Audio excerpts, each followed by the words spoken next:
Salam sepak bola, teman-teman netizen atau warganet. Welcome back ke konten terbaru dari channel YouTube Bola Bung Binder. Dan di konten terbaru hari ini saya ingin memberikan analisa dari dua pertandingan di Liga Champions dari grup C. Yang pertama adalah pertandingan antara Inter versus Victoria yang berakhir untuk kemenangan Inter dengan skor telak 4-0. Dan yang kedua adalah pertandingan antara Barcelona versus Munchen yang berakhir untuk kemenangan Munchen dengan skor telak 0-3. Dengan kemenangan ini berarti Inter Milan mendampingi Bayern Munchen lolos ke babak 16 besar dari Liga Champions musim ini, sedangkan Barcelona akan kembali bermain di Liga Malam Jumat alias Europa League sama seperti musim lalu. Meskipun di Liga untuk sementara ini mereka bersaing dengan Real Madrid.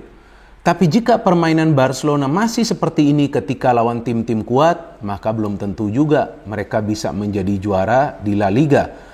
Dan seperti yang pernah saya jelaskan sebelumnya, sebelum musim ini dimulai, bahwa FC Barcelona punya peluang besar menjadi juara, tapi bukan di Liga Champions, yaitu di La Liga. Karena kalau di La Liga, memang Barcelona hanya akan kesulitan ketika ketemu tim-tim kuat lainnya, seperti Real Madrid, Atletico Madrid, or maybe Sevilla. Tapi kalau di Liga Champions ini berbeda. Karena di Liga Champions ini bukan saja yang diperlukan adalah taktik, tapi juga mental bertanding yang kuat dari para pemain. Yang jujur saya tidak melihat itu sekarang berada di para pemain dari FC Barcelona yang sekarang berada di skuad. Saya mengatakan ini secara jujur teman-teman, karena jika kalian menonton pertandingan dini hari tadi, maka kalian akan bisa melihat dengan jelas bahwa para pemain Barcelona main tanpa passion, tanpa fighting spirit. Sepertinya mereka belum digaji. Kita kan bisa melihat bahwa para pemain Barcelona gagal dalam urusan melakukan pressing. Mereka gagal membangun serangan yang rapi. Mereka sering kehilangan penguasaan bola. Para pemain di lini pertahanan tidak ada koordinasi dalam cara mereka bertahan. Para pemain di tengah tidak bisa bermain kreatif, tidak bisa melakukan pressing. Para pemain di depan lebih banyak bermain mengandalkan skill individu mereka, sehingga Robert Lewandowski yang merupakan mantan pemain dari Bayern Munchen tidak mendapatkan peluang berbahaya sama sekali di pertandingan dini hari tadi teman-teman. Padahal dia dibeli dari Munchen untuk bisa mencetak gol bukan saja di La Liga tapi juga di Liga Champions. Karena dengan membeli begitu banyak pemain atau mengontrak begitu banyak pemain, seharusnya target dari Barcelona itu adalah untuk menjadi juara di Liga Champions. Karena sebetulnya secara kualitas pemain mereka sudah bagus. Di setiap area ini mereka sudah tercover loh teman-teman. Dan juga saya melihat bahwa Xavi sulit untuk bisa memberikan respon ketika timnya berada dalam situasi yang tidak menguntungkan. Sama seperti di pertandingan El Clasico, juga di dua pertandingan lawan Munchen. Jadi respon dari bench yang dilakukan oleh Xavi itu justru tidak mengubah permainan dari FC Barcelona, membuat mereka justru semakin tertekan. Nah, artinya Xavi juga harus perlu memahami taktik lebih dalam lagi. Jadi, saya juga berharap bahwa fans dari Barcelona akan mengurangi kebencian terhadap Real Madrid. Justru perlu belajar dari Real Madrid. Kenapa Real Madrid bisa sukses di Liga Champions? Karena mental bertanding dari para pemain mereka yang kuat. Kenapa bisa seperti itu? Karena tentu ada juga masukan-masukan dari pelatih. Jadi faktor pelatih ini juga sangat penting teman-teman. Nah, Madrid kan sebelumnya kalah nih, sebelum pertandingan Barcelona versus Munchen. Kalah lawan Leipzig dengan skor 3-2, tapi lihat dong pertandingannya. Nonton nggak kalian? Fighting spirit dari para pemain Real Madrid itu luar biasa. Dan Madrid tidak full team. No Benzema, no Valverde, and no Modric. Ada perubahan formasi yang dilakukan Ancelotti dan itu wajar karena Madrid sudah lolos. Jadi kalah pun tapi mereka bermain memberikan perlawanan dan memang mereka sudah lolos ke fase selanjutnya. Tapi kalau melakukan eksperimen di sebuah pertandingan yang penting, itu akan sangat beresiko. Eksperimen apa yang dilakukan oleh Xavi? Yaitu pertama, dia kembali menaruh Alonso di posisi center back yang nggak kelihatan ngapain dia di sana. Dan kedua, menaruh Pedri di posisi penyerang sebagai penyerang sayap. Gak ngerti juga buat apa, padahal Pedri ini kan lebih efektif bermain dari tengah, memberikan through pass atau pergerakan tanpa bola. Ya oke lah, sekarang Barcelona sudah gagal di Liga Champions. What's next? Nextnya itu harus ada perubahan besar dalam cara bermain FC Barcelona. Gak harus menyerang terus-menerus dari sektor flank. Karena kreativitas itu berada di lini tengah. Tapi kalau gak ada pemain yang kreatif atau tidak bisa membangun permainan yang kreatif dari tengah, maka jangan harap Barcelona itu bisa bersaing di level Eropa. Kalau di La Liga ya bisa saja mereka bersaing karena kekuatannya kan tidak merata. Tapi kalau di Eropa ini kan beda. lawan Inter juga gak bisa menang, lawan Munchen juga gak bisa menang. Ya, tapi sebelum saya membahas lebih lanjut jalannya pertandingan Barca versus Munchen, saya ingin dulu membahas pertandingan antara Inter versus Victoria, karena ini juga pertandingan penting di mana Inter perlu meraih kemenangan. Dengan kemenangan baru mereka bisa memastikan lolos ke babak selanjutnya atau ke fase babak 16 besar. Dan di pertandingan kemarin malam, Inter menurunkan semua pemain terbaik mereka, bahkan Korea dan juga Lukaku sudah standby di bench. Dan saya suka apa yang dilakukan oleh Inzaghi ya, dengan taktiknya di Inter Milan, bahwa dia menginginkan para pemain itu bermain super ofensif, walaupun itu juga punya resiko yang sangat besar, karena memang kita bisa melihat bahwa Inter sering kecolongan dari counter attack para pemain tim lawan. Jadi kuncinya untuk bisa mencetak gol ke gawang Inter adalah memanfaatkan kekosongan yang ditinggalkan oleh dua wingback mereka, karena yang senantiasa ikut menyerang. Jadi kadang-kadang nih 3 center back ini kewalahan untuk bisa mengantisipasi serangan balik dari para pemain tim lawan. Ditambah juga 3 pemain atau 2 pemain yang ditaruh oleh Inzaghi di lini tengah Inter itu memang lebih sering juga ikut membantu serangan, seperti Hakan, Barella, Gagliardini, atau juga pemain-pemain lainnya ya, seperti Brozovic juga. Jadi memang ini taktik super ofensif sangat beresiko, tapi ya ini adalah pilihan dari Inzaghi. Musim lalu juga kan Inter lolos dari fase grup, tapi musim lalu kan grup mereka tidak seberat musim ini ya. Musim lalu tuh cuman ada Real Madrid yang berat, kemudian Shakhtar, kan yang tim satu laginya itu Sheriff kan, dan mereka bisa lolos sebelum akhirnya mereka tersingkir lawan Liverpool. Tapi musim ini di grup yang berat ini, yang dikatakan grup neraka, ya justru permainan mereka bagus sih. Setelah Munchen saya melihat Inter ini adalah tim yang bermain dengan kolektivitas yang tinggi, artinya mereka bermain mengandalkan passing dan juga kerjasama. Itu yang sangat penting, walaupun seperti yang tadi saya katakan, ada masalah ketika para pemain mereka sudah keluar menyerang, terlambat turun ke belakang, karena faktanya Inter banyak kemasukan gol di awal musim ini. Di Liga Champions sudah 15, di Serie A kalau nggak salah sudah 17, tapi produktivitas golnya terjaga. Jadi ya sementara ini mereka masih bisa meraih kemenangan dan juga mendapatkan poin. So coming into this match, Inzaghi sadar bahwa timnya harus menang, maka itu yang dia inginkan, para pemainnya terus menekan dengan cara bukan saja menyerang dari 2 sektor flank, walaupun lebih banyak serangan dibangun dari flank, tapi saya melihat dari tengah nih, Barella dan juga Hakan lebih banyak memberikan umpan-umpan ke ruang pertahanan dari Victoria. Dan juga Mkhitaryan, dia pemain yang bergerak cepat ke depannya, pergerakannya mobile, dan dia coba untuk mencari ruang di pertahanan tim lawan, maka itu dia bisa mencetak gol pertama di pertandingan ini. Dan saya suka pilihan dari Inzaghi bahwa dia memilih yang dimainkannya Bastoni ya, bukan De Vrij, karena Bastoni ini punya keahlian untuk memberikan crossing, karena dia memang pemain kidal, dan dia justru yang memberikan crossing pertama itu kan kepada Mkhitaryan yang bisa mencetak gol dengan kepalanya. Kemudian Inter terus-menerus membangun serangan. Seharusnya ini di babak pertama Inter sudah unggul 5-6-0. Banyak banget peluangnya, tapi oke lah, yang penting kan dapat 3 poin, bukan jumlah gol.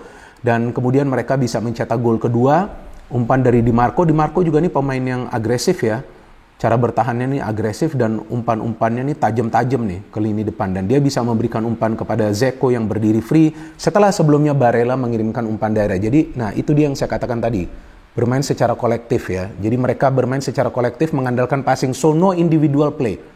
Dumfries walaupun punya speed, punya skill, tapi dia akan tetap memberikan passing dulu. Jadi gak seperti Dembele nih di Barcelona, kotak-katik, dribble, jadi blunder kan. Oke, so di Inter ini yang kita melihat permainan mereka super ofensif, akhirnya mereka sudah mencetak 2 gol, mereka tetap gaspol di babak kedua, sebelum akhirnya kita melihat bahwa Dzeko yang mendapatkan ruang lagi bisa mencetak gol. Dan di pertandingan ini Dzeko mencetak 2 gol, dua-duanya dengan kakinya bukan kepalanya.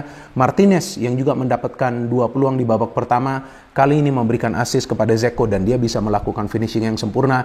And then ini yang saya tunggu-tunggu, kapan Lukaku akan main. Jujur saya tunggu, ini pemain yang bagus loh teman-teman. Sayang dia tidak klik ya dengan Tuchel, tapi kali ini terlihat bahwa Lukaku adalah pemain yang penting di Inter. Ketika dia mendapatkan umpan dari Korea, setelah sebelumnya dia juga yang memberikan umpan itu, dan dia melakukan finishing yang brilian. Lukaku is back teman-teman. Bahaya nih Inter sekarang sudah ada Lukaku. Mereka nanti bisa mencetak lebih banyak gol lagi, kan dia cukup lama cedera. So Inter menang dengan skor 4-0, artinya mereka sudah lolos mendampingi Bayern Munchen ke babak 16 besar. Tapi itu bukan berarti Barcelona harus ngalah dari Munchen. Kan gak seperti itu. Barcelona kan harus bisa meraih kemenangan dong, tampil di kandang sendiri, or at least draw. Tapi para pemain Barcelona itu main tanpa semangat sama sekali teman-teman. Saya melihat, ya mungkin kalian melihatnya beda. Mungkin kalian menilai bahwa, wah Bung Binder ini kan fans Madrid, wajar dia ngomong begitu. Enggak, kalian lihat saja sendiri. Masa gak bisa menang pressing, masa perebutan bola kalah terus. Munchen itu unggul loh, dari perebutan bola, dari total tackling, dari total intercept, dari total haluan. Maka itu para pemain mereka banyak mendapatkan kartu kuning karena mereka bermain dengan semangat tinggi. Para pemain Barcelona seperti mencari jalan keluar dari pertandingan ini biar cepat selesai pertandingan ini. Gak boleh seperti itu. Dan satu lagi yang saya kaget teman-teman, bahwa di pertandingan dini hari tadi Barcelona tidak punya satu pun peluang yang berbahaya. Ini aneh banget bagi saya. Karena selama saya nonton pertandingan-pertandingan dari Barcelona musim ini, mereka punya minimal 2-3 peluang yang berbahaya dalam setiap pertandingannya.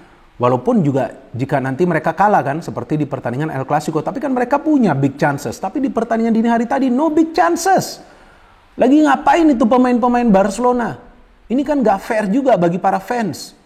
Mereka menunggu pertandingan besar ini, harusnya main dengan semangat tinggi dong. Walaupun sudah dipastikan gak akan lolos ke babak selanjutnya, ke babak 16 besar. Tapi kan ada harga diri yang dipertaruhkan.